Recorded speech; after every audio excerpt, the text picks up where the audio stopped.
Hola, les habla Gonzalo Arenas y hoy día les quiero hacer una pequeña clase sobre los orígenes de la violencia política en Chile.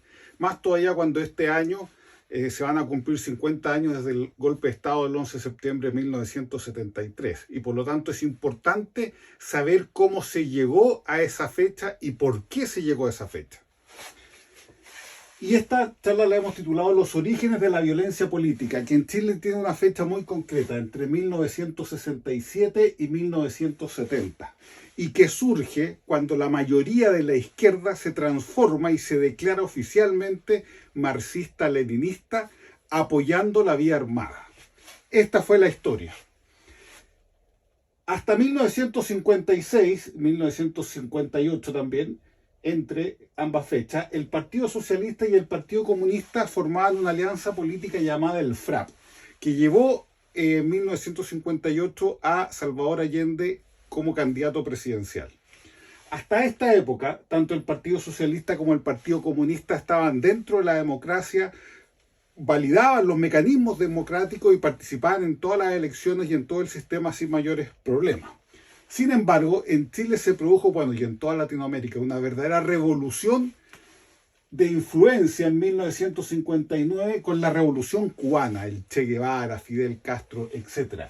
Lo que hizo que surgiera una izquierda guevarista y otro sector de la izquierda se mantuviera leal a la Unión Soviética, porque la izquierda guevarista, la izquierda que surge con la Revolución Cubana, tiene independencia en relación con la izquierda que seguía fiel a los llamados de la Unión Soviética. No es que fueran enemigos, pero tenían una estrategia distinta. Y la estrategia cubana era la estrategia guerrillera. En cambio, la estrategia que patrocinaba el Partido Comunista a nivel internacional a través de la Unión Soviética era la de formar, ¿no es cierto?, alianzas políticas cada vez más amplias.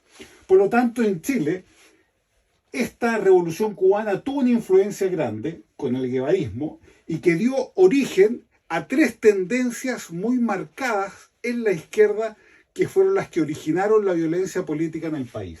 Primero, por influencia de Cuba, surgió el MIR, Movimiento de Izquierda Revolucionario. En 1965 se fundó y en 1967 se radicalizó. El MIR era abiertamente marxista-leninista y desechaba la vía electoral y las vías legales y tenía la teoría de la insurrección y por lo tanto patrocinaba y avalaba la violencia política. Después, otra fuente fueron los llamados cristianos revolucionarios. En este tiempo estaba el cura Camilo Torres, que llamaba, ¿no es cierto?, a que todos los cristianos debían luchar por una mayor justicia social, y eso por supuesto derivaron en una organización que se llamó Cristianos para el Socialismo, que tuvo influencia, no es que hayan salido de ahí, pero tuvo influencia en la configuración del MAPU en 1969 y la izquierda cristiana en 1971. El MAPU, si bien al principio eran cristianos y trataban de equilibrar los principios cristianos con lo que era el marxismo, al final terminó también siendo marxista-leninista y también avalando, no todos, pero en parte importante, la violencia política. Y lo mismo ocurrió con la izquierda cristiana en 1971.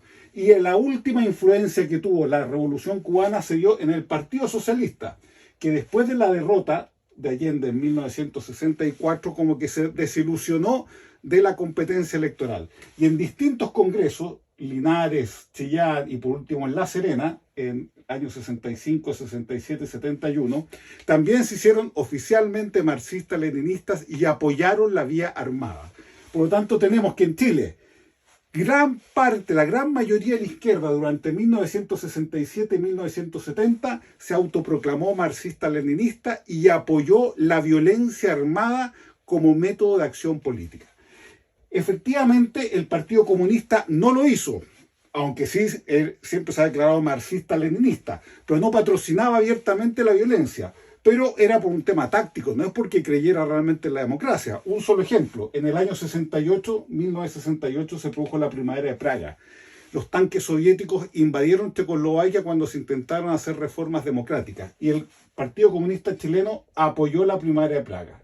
Por lo tanto, solamente creían en la democracia como un tema táctico. Esa era la gran diferencia entre los comunistas y todo el MIR, el MAPU, la izquierda cristiana y el Partido Socialista. Temas tácticos, pero ambos buscaban la violencia política. Y eso fue lo que llevó e inició la tragedia que terminó con la democracia chilena en 1973.